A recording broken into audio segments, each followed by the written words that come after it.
ओकारं बिन्दुसंयुक्तं नित्यं ध्यायन्ति योगिनः कामदं मोक्षदं चैवोकाराय नमो नमः। अविरल शब्द घनुग्गा प्रक्षालति सकल भूतलमलकलंक मुनिभ्रपाश तीर्थ सरस्वती हरत नो दुर्गान् अज्ञानतिमिरान्धयानां ज्ञानाञ्जनशलाकया चक्षुरुन्मीलितं तस्मै श्रीगुरुवे नमः। परम गुरुभे नमः। परम्पराचार्य गुरुभे नमः। सकल कलश विध्वंसकं श्रेषां परिवर्धकं धर्म संबंधकं भवजीवमनः प्रतिबोधकारकां दं शास्त्रं श्री तत्वार्थ सूत्र जी नामधेयम् अष्टमूल ग्रंथकर्तारा श्री सर्वज्ञ देवः तदुत्तर ग्रंथकर्तारा श्री गणधर देवः प्रति गणधर देवः तेषां वचनोऽनुसारमासत् श्रीमद् आचार्य प्रवर्षोमि उमा स्वामी आचार्येण विष्टं मंगलम भगवान वीरो मंगलम गौतमो गणि मंगलम कुंदकुंदार्यो जैन धर्मोस्तु मंगलम सर्वमंगल मांगल्यम सर्वकल्याणकारकम प्रधानं सर्वधर्माणां जैनं जयतु शासनम् मोक्षमार्गस्य नेतारं भेत्तारं कर्मभूभृतां ज्ञातारं विश्वतत्त्वानां वन्दे तद्गुणलब्धये। पंच परमेष्टि भगवान की जय। संत श्रोमणी आचार्य गुरुवर श्री विद्यासागर जी महामुनिराज की जय। परम पूज्य आचार्य श्री समय सागर जी महामुनिराज की जय। तत्वार सूत्र 8वां अध्याय प्रश्न नंबर 299 सूत्र नंबर 1। वंद के जो कारण हैं मिथ्यात, अविरति, प्रमाद, कसाय और योग। कल अपन ने मिथ्यात, अविरति और प्रमाद के बारे में चर्चा की थी। 5 प्रकार के मिथ्यात है, 12 प्रकार की अविरति है और 15 प्रकार के प्रमाद हैं। अब जो कसाय है वे कसाय भी बंध में कारण है। जो आत्मा को कसे या दुख दे उसे कसाय कहते हैं। यहाँ पर 4 संजुलन कसाय और 9 कसाय का मंद उदय बंध हेतु में लिया गया है।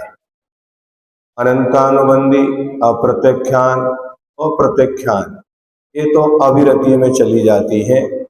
अब यहाँ पर जो कसाय से कौन सी कसाय लेना, तो जो संजुलन कसाय है और 9 कसाय है इनके द्वारा भी बंध होता है। मिथ्या पहले गुण स्थान तक है, अविरति 5वें गुण स्थान तक है, प्रमाद 6वें गुण स्थान तक है, तो कसाय 10वें गुण स्थान तक है। नीचे भी कसाय है लेकिन वहां चूंकि मिथ्यात है तो बड़ों के सामने छोटों का कोई मूल्य, सबसे बड़ा बंध का कारण है तो मिथ्यात है। चिरंतन संसार का कारण, अनंत संसार का कारण कौन है? मिथ्यात।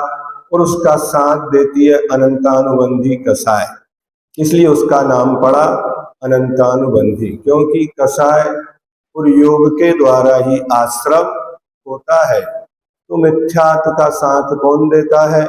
अनंतानुबंधी, है ना। तो अनंतानुबंधी भी है वहां पर। अब यहाँ पर जो अविरति है तो 5वें गुण स्थान तक अविरति है, तो मिथ्यात पहले में चला गया, अविरति जाएगी 5वें में, प्रमाद जाएगा 6वें तक प्रमाद रहता है। अब 6वें से आगे 6वें में भी और 10वें गुण स्थान तक कसाय है। कौन सी कसाय है? तो संजुलन, क्रोध, मान, माया, लोभ। 6वें गुण स्थान में संजुलन का तीव्र उदय होता है तो प्रमाद को उत्पन्न कराती है। तो क्या मंद उदय बंध का कारण नहीं है? नहीं, संजुलन का मंद उदय भी बंध का कारण है। तो उनके साथ में जो नौ कसाय है, आसरति, अरति, शोक, भय, जुगुप्सा, स्त्री वेद, पुरुष वेद और नपुंसक वेद, इनके द्वारा भी कर्म का बंध होता है। तो यहाँ कसाय किसको कहते हैं, उसकी परिभाषा, जो आत्मा को कसे या दुख दे, अथवा जिसके द्वारा कर्म रूपी खेती होती है।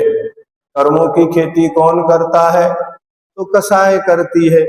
यहाँ पर 4 संज्वलन यानी क्रोध, मान, माया और लोभ, ये संज्वलन समीचीन रूप से जो जलती रहती है, वे 4 कसाय और 9 कसाय का मंद उदय बंध हेतु में लिया गया है, क्योंकि अनंतानुबंधी तो मिथ्या दर्शन में, अप्रत्यख्याना और प्रत्यख्यानावरण अविरति में, और 4 संजुलन व 9 कसाय का तीव्र उदय प्रमाद में आ जाने से यहाँ पर संजुलन और 9 कसायों का मंद उदय ही शेष रह जाता है, तो ये कसाय कहलाएंगी।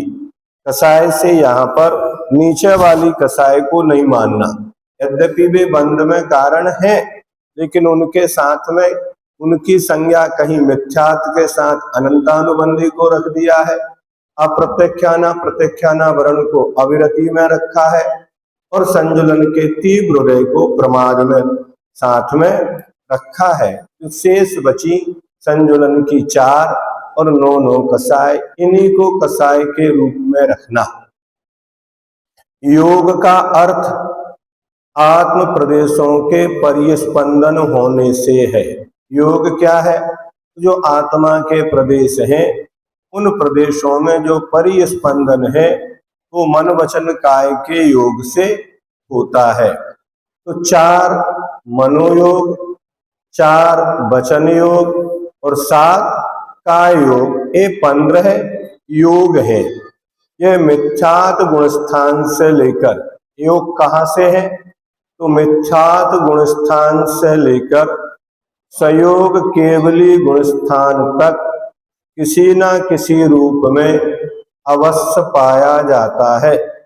योग से कर्म में प्रकृति और प्रदेश बंध होता है। योगों के द्वारा क्या होता है, प्रकृति और आगे आएगा 4 प्रकार का बंध, प्रकृति, प्रदेश, स्थिति और अनुभाग। स्थिति अनुभाग का बंध कसाय के द्वारा होता है, और प्रकृति प्रदेश का बंध योगों के द्वारा होता है।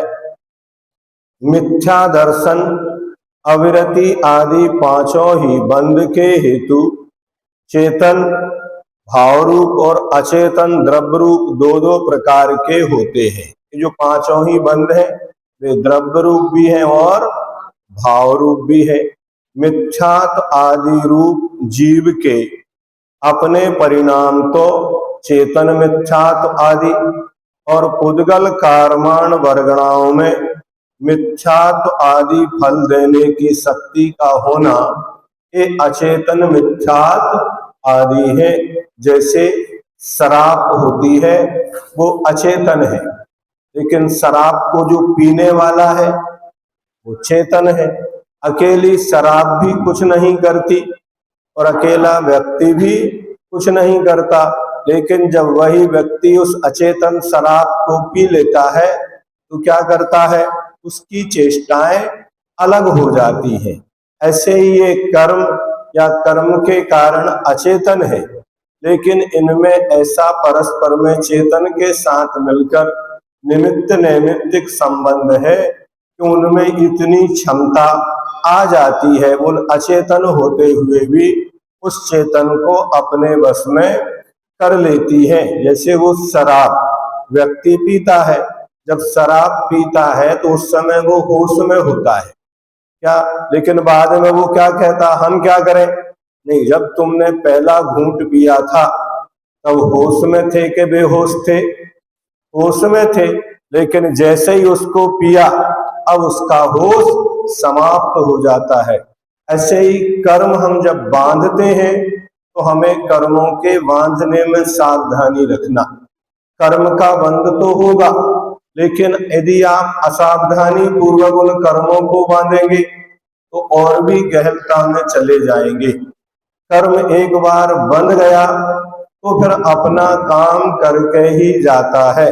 अब उसमें समय लगेगा, आ गया बंध गया, लेकिन अगर हम बांधते समय सावधानी रखें, उन कर्मों के फलों के बारे में चिंतन करें कि हम जिन कर्मों को करने जा रहे हैं इसका फल क्या होगा।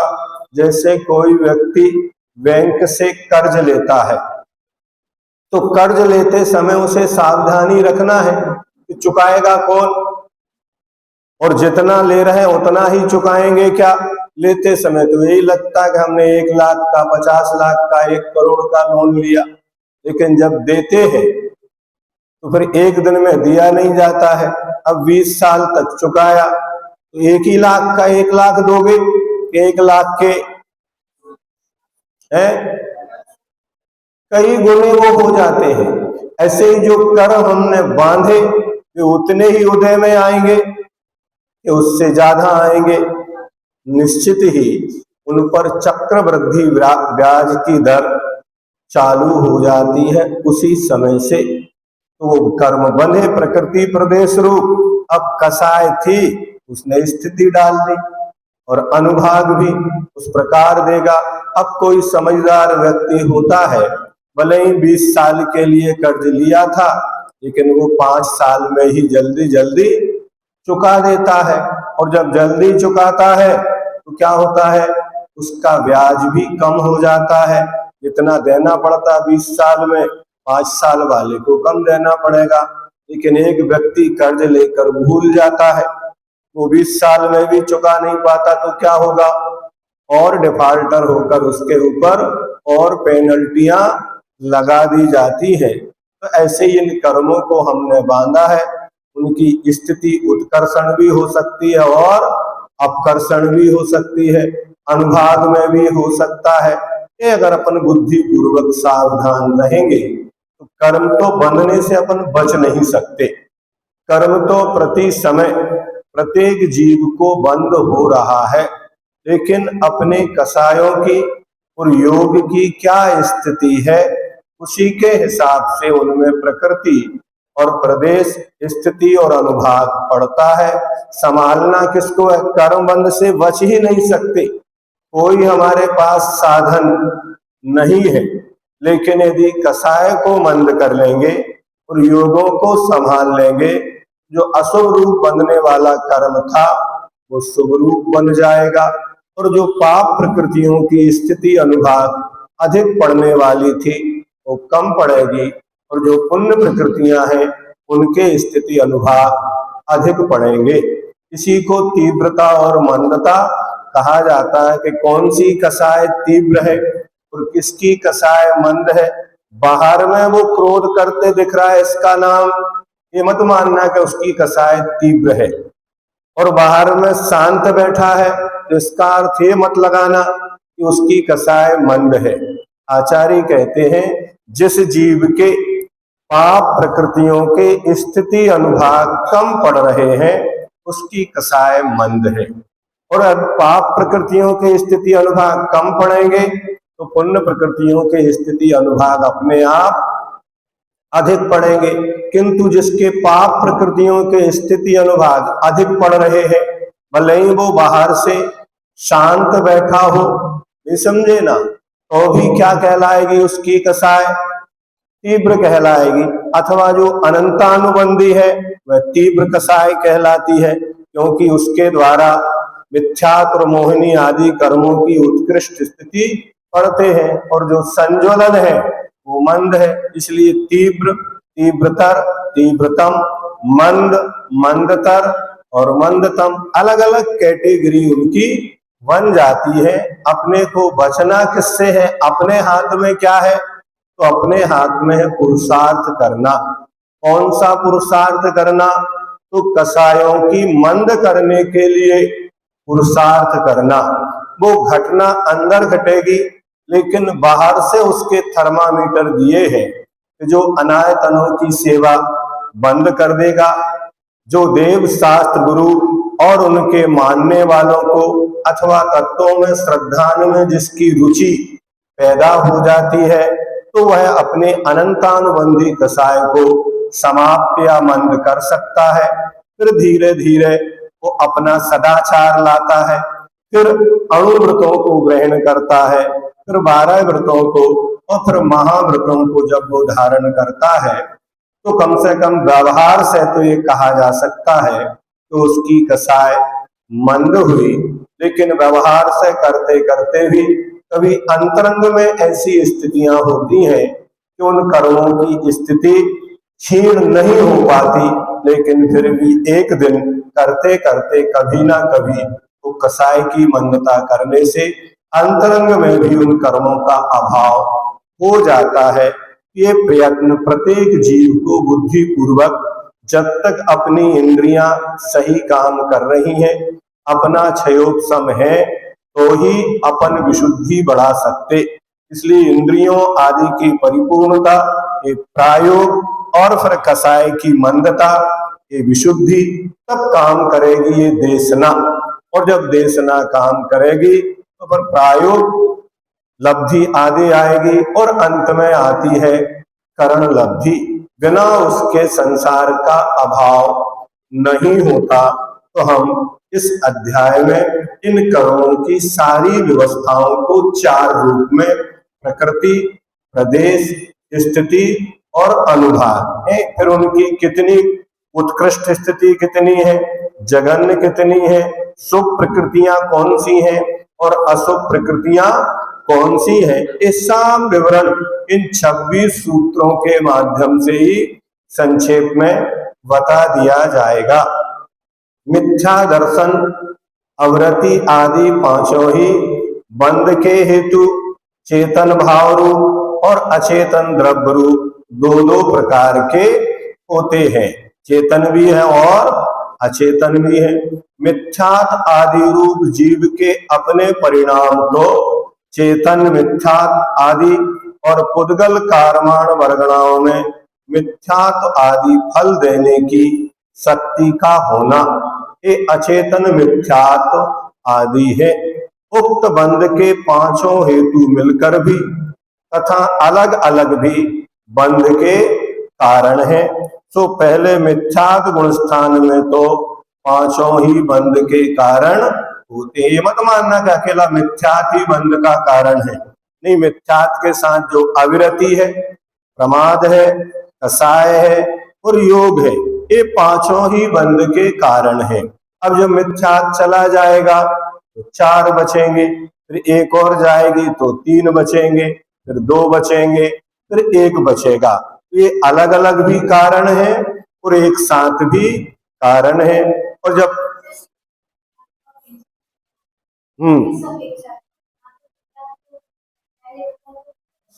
देखिए, एक बात सुनिए, प्रकृति और प्रदेश बंध किससे होता है? योग से।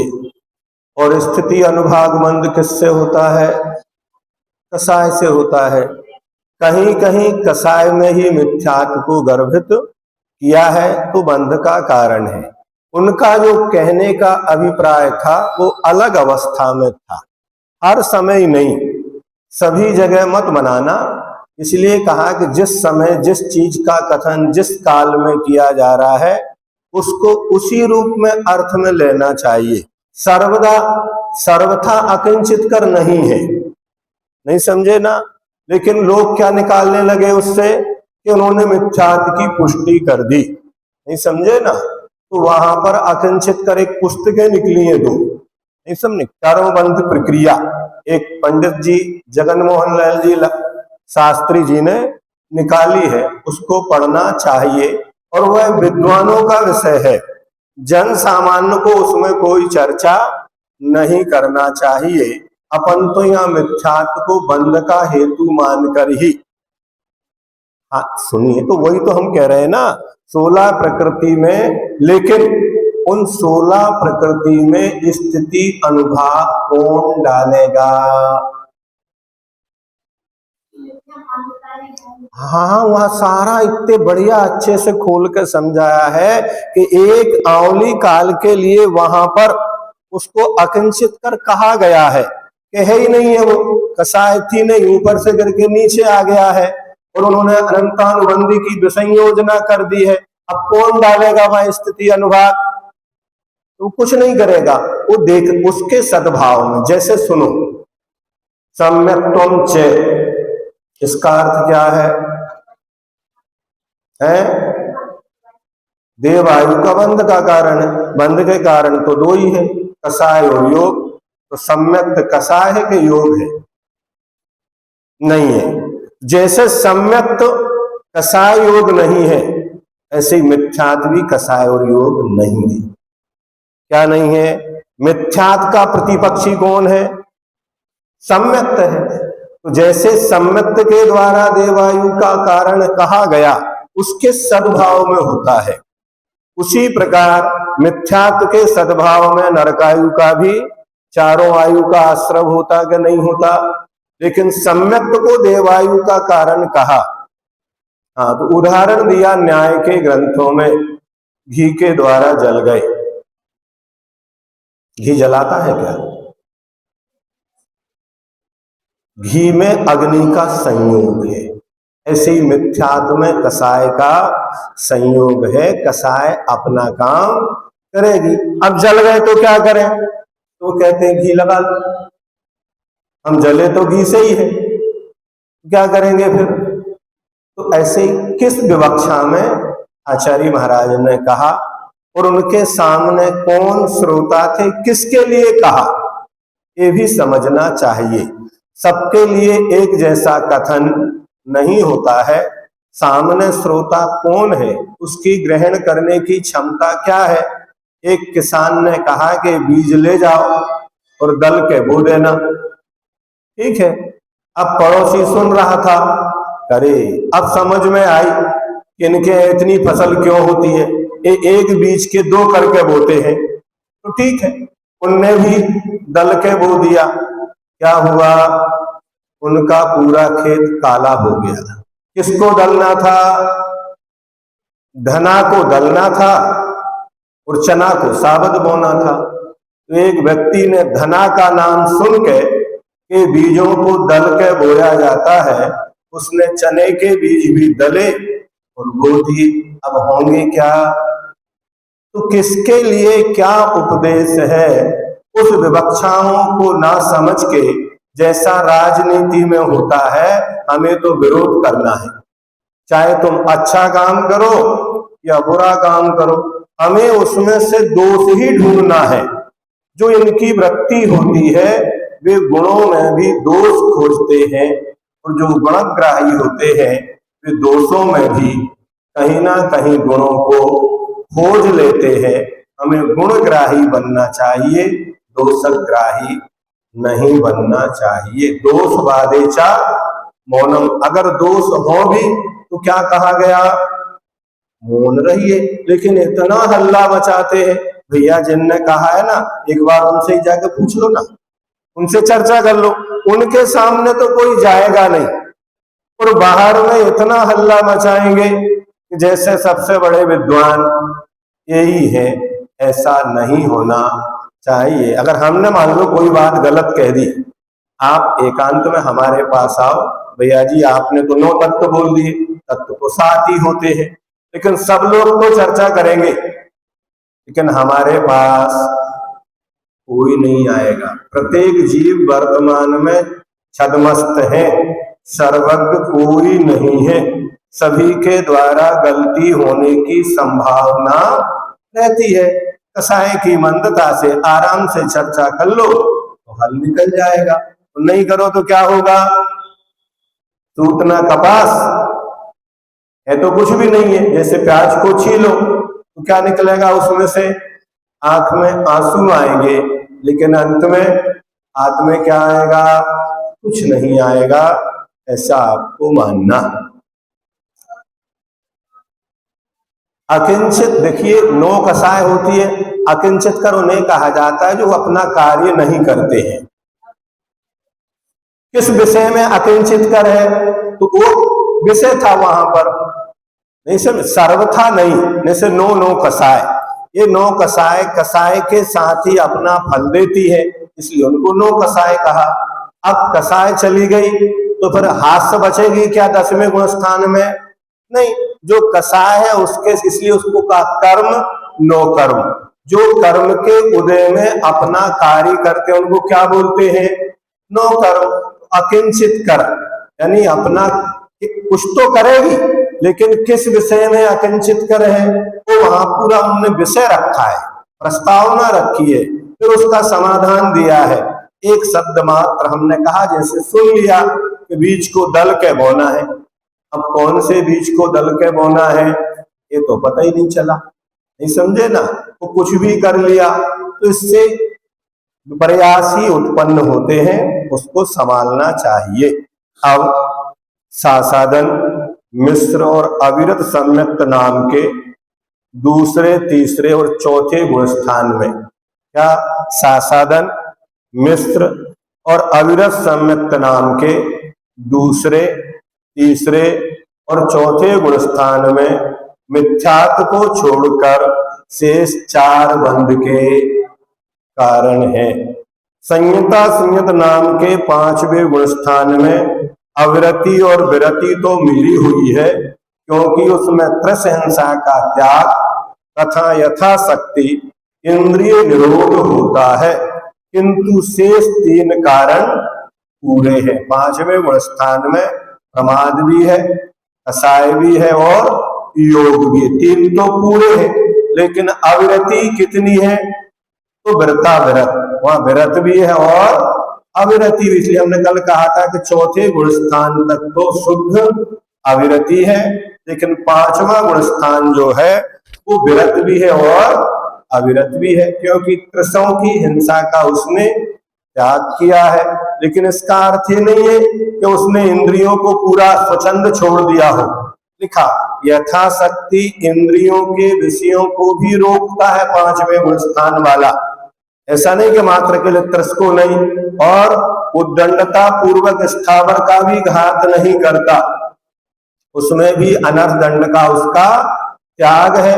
तो विवेक पूर्वक जितना आवश्यक है उतने ही स्थावर जीवों की विराधना करेगा, जितना आवश्यक है उतना ही आरंभ करेगा, उतना ही उद्योग करेगा। बहुत अंतर होता है, एक मिथ्या दृष्टि कोई व्यापार करे और एक सम्यक दृष्टि करे। अगर मान लो दुकान पे खूब भीड़ है और जिसके कोई नियम नहीं है, रात्रि भोजन त्याग नहीं है, तो वो क्या करेगा? वो आरंभ करेगा, उद्योग करेगा। लेकिन एक का रात्रि भोजन त्याग और कितने भी ग्राहक बैठे हों, एक दिन तो है नहीं है कि चलो आज हम बिना भोजन किए रह जाएंगे, तो वो कहेगा भाई अभी 1 घंटा रुकिए, मैं पहले भोजन कर लूं। वो कहता हमें जल्दी है, आप दूसरी जगह चले जाओ। क्यों? उसकी लोभ कसाय मंद पड़ गई, उस लोभ के कारण वो रात्रि भोजन नहीं करेगा। अगर आपको इतना पेशेंस है कि जब तक हम भोजन कर रहे हैं तो आप शांति से बैठिए, और नहीं है तो मार्केट में बहुत दुकानें हैं, आप वहां से ले लीजिए। वो ये लोभ नहीं करेगा हमारा ग्राहक चला जाएगा, हमारा धन चला जाएगा, नहीं। यदि हम इसके साथ रहेंगे तो भोजन नहीं कर पाएंगे, और भोजन करते हैं तो चला जाएगा। किसको स्वीकार करेगा? निर्णय किसके बारे में लेगा? वो तो जो व्रती होगा, एक तरफ उससे कह दो कि 1 लाख रुपए मिलेंगे, और एक तरफ कहो कि तुम्हें एक जीव की हिंसा करना है, वो क्या करेगा? उस लोभ का त्याग करेगा।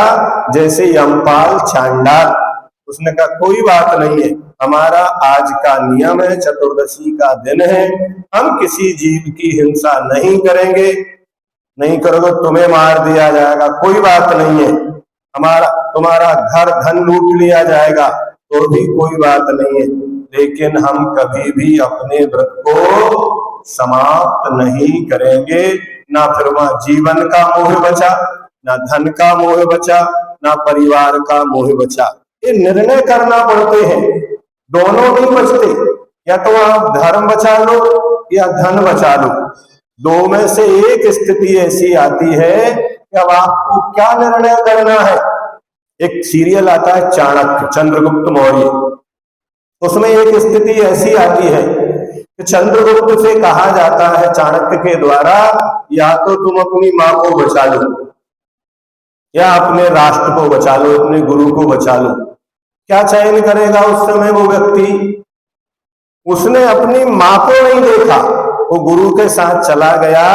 अगर मैं मां को बचाने जाऊंगा तो गुरु को नहीं बचा पाऊंगा, धर्म को नहीं बचा पाऊंगा, राष्ट्र को नहीं बचा पाऊंगा। क्या करोगी? कबीरा खड़ा बाजार में, लिए लुकाती हाथ, जो घर फूंके आपना, चले हमारे साथ। कोई काम नहीं होते। एक को ही आप बचा सकते हैं, या तो अपने धर्म को बचा लो, अपनी आत्मा का उद्धार कर लो, या अपने शरीर को बचा लो, परिवार को बचा लो। नहीं समझे ना? राजचंद जी से पूछा कि आप दुबले पतले क्यों हो? क्या करूं, मेरे पास एक घड़ा जल है, 2 बगीचे हैं, एक में डालता हूं तो दूसरा सूखता है, दूसरे में डालता हूं तो पहला सूखता है, इसलिए मैं अपना जल आत्मा रूपी बगीचे में डाल रहा हूं, तो मेरा शरीर रूपी बगीचा मुरझा रहा है। मुरझाए, उसे तो मुरझाना ही है, मैं उसको क्या बचा पाऊंगा? डालते डालते भी एक दिन वो नष्ट होगा। ऐसे ये संसार, एक दिन कितना भी आप प्रयत्न करो तो भी क्या हम संसार को, शरीर को सुरक्षित रख सकते हैं? यदि हम सुरक्षित रख सकते हैं तो अपने आत्मा के परिणामों को, अपने आप को रख सकते हैं। जो बचाने योग्य है उसे ही बचाना चाहिए। फिर एक अवस्था में कहा जाता है कि ये तो नष्ट होने वाला ही नहीं है, तो वो दूसरा विषय, एक एकत्व भावना आएगी, एक अन्यत्व भावना आएगी। किस समय क्या कहा जा रहा है अगर ये ज्ञान नहीं हो? एक पहले तो आपने कहा था आत्मा को बचाना, अब तो आप कह रहे हो आत्मा तो मरती नहीं है, उसे क्या बचाना?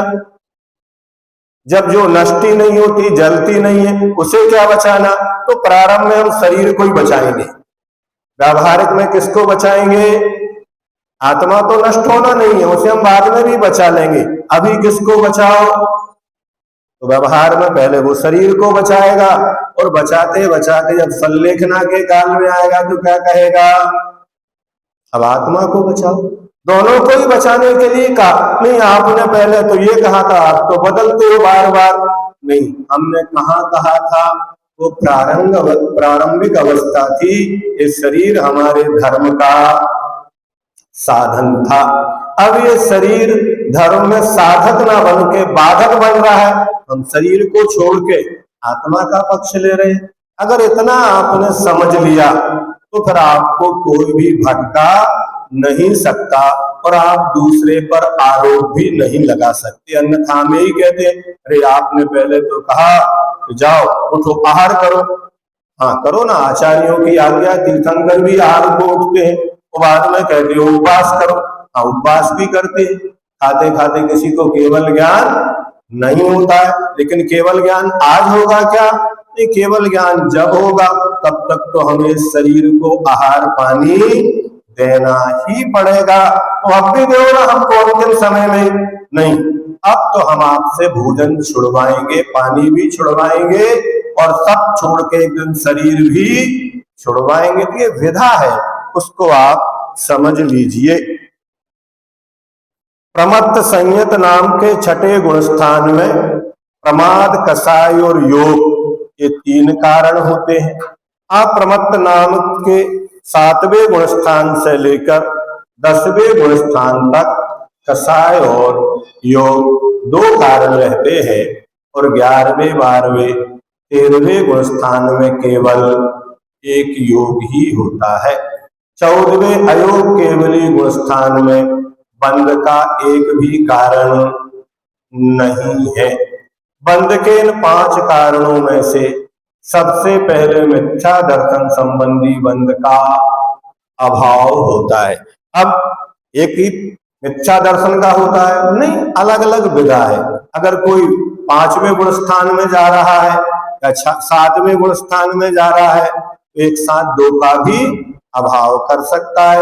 लेकिन कथन की पद्धति यही है कि पहले मिथ्यात्व का अभाव होता है, फिर अविरति का अभाव होता है, फिर प्रमाद का अभाव होता है, फिर कषायों का अभाव होता है, और अंत में योगों का अभाव होता है।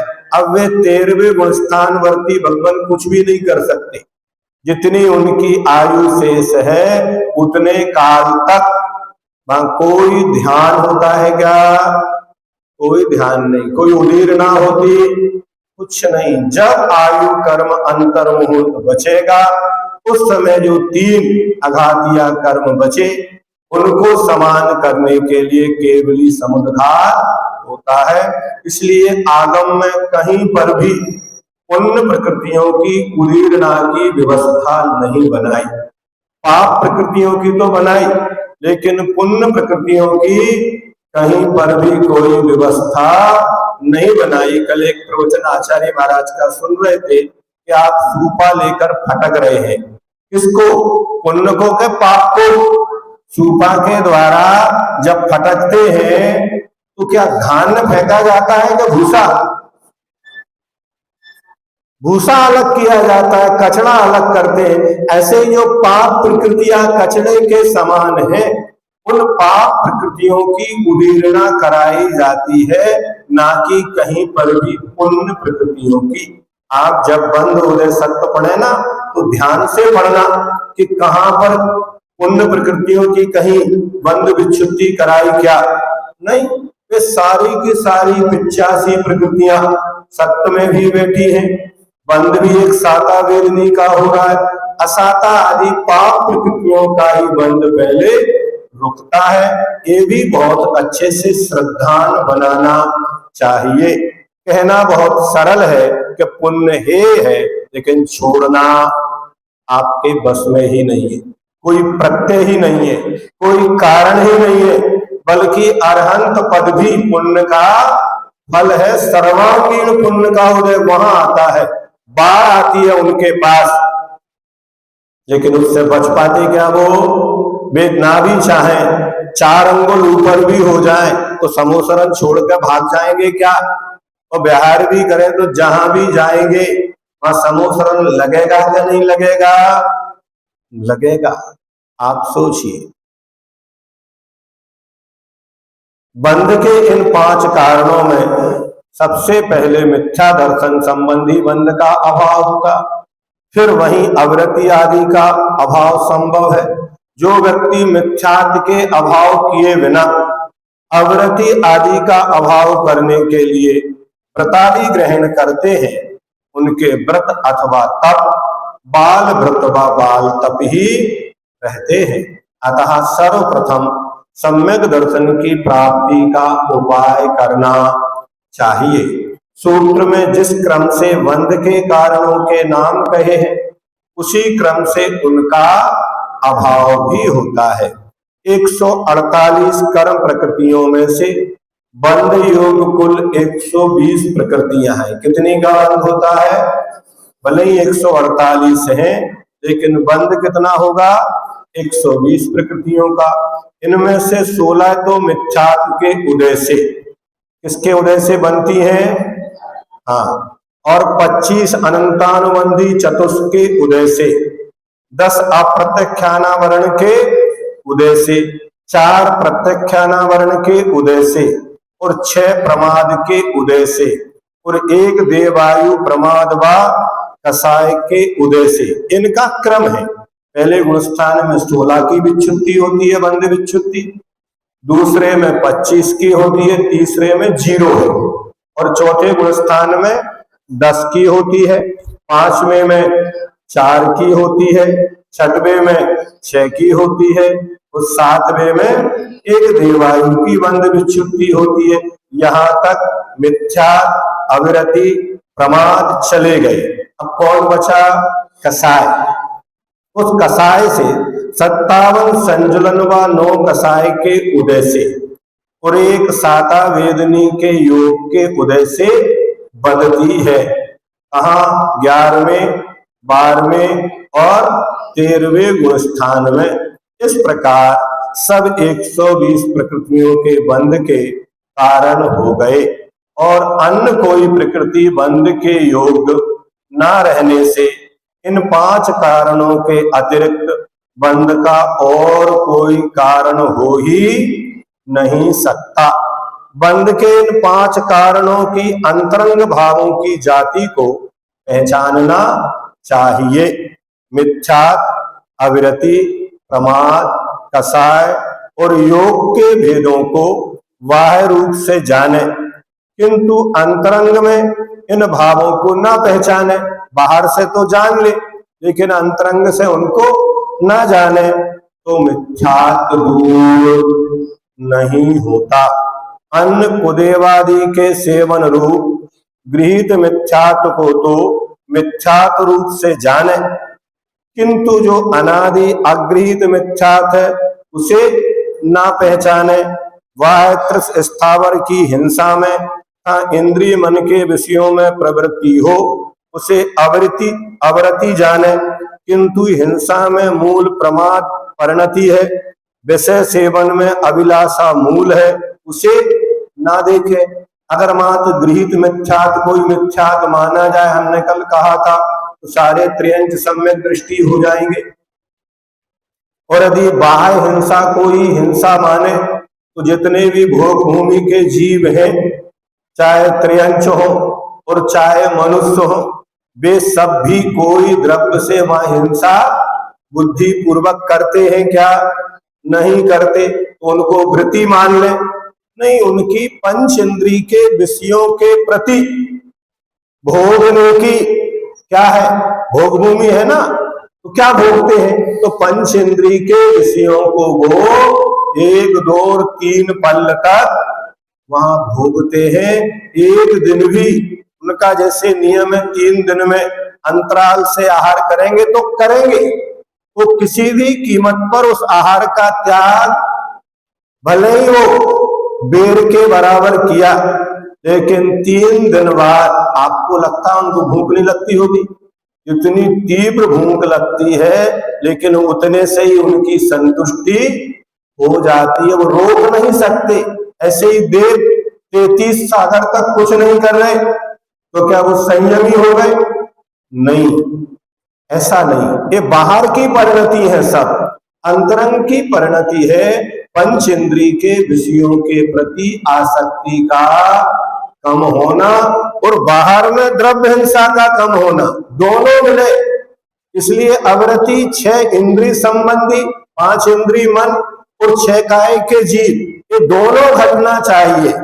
वहां पर 5-6 काय के जीवों की विराधना नहीं हो रही, लेकिन 5 इंद्रिय और मन बस में नहीं है। और यहाँ कोई 5 इंद्रिय और मन को बस में कर रहा है, लेकिन जीवों की विराधना नहीं रोक रहा है। कुछ लोग कहते हमारे तो परिणाम शुद्ध है, ये तो हम थोड़ी मारते हैं, प्रत्येक परिणमन अपने हिसाब से हो रहा है, ना हम मारने वाले ना बचाने वाले। नहीं, स्वच्छंद रूप से आप प्रवृत्ति पर संयम, कोई बचेगा ही नहीं, पुरुषार्थ कोई चीज ही नहीं रहेगी। इसलिए बुद्धि पूर्वक हमें उन जीवों की रक्षा का भाव भी करना और प्रसंग मिलने पर उन जीवों की रक्षा भी करना, तो आपका संयम पलेगा। और साथ में 5 इंद्रिय और मन को भी बस में रखना।